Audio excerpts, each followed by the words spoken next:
I think just saying sorry, it doesn't repair what's happened, but it's a part of heading towards that healing process. It's a part of the reconciliation, and by offering that, well, we consider an olive branch, I suppose, people can move on, and by the Prime Minister acknowledging that that's a part of our history, it's now, it's commonly known worldwide now, not just Australia-wide, that these things did happen, and they're not just something that, you know, the Aboriginal people have made up. I think it did a lot for the older people who were part of that stolen generation.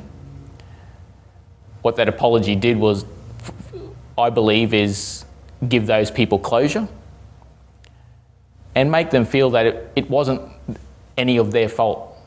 And the apology didn't mean much to me personally, but it was a fantastic thing for those old people, for closure.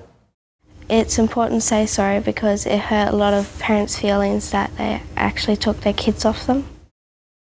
One, I felt it had taken a really, really long time coming, and I think Mr Rudd, by doing that, is a very courageous and brave person to do that.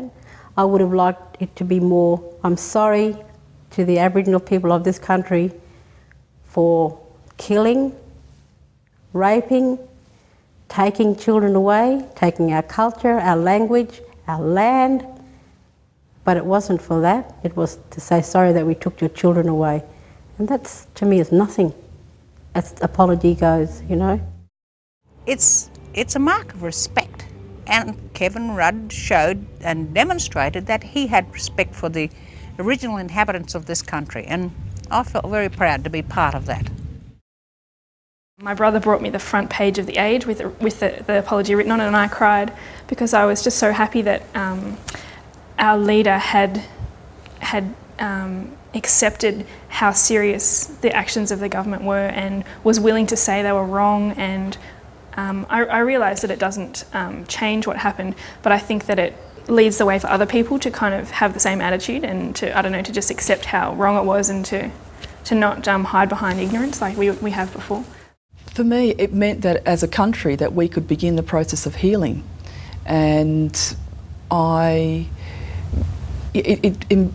for somebody who's been around and worked in Indigenous affairs for a long, long time, I thought it heralded a new era, and that reconciliation perhaps could become a possibility.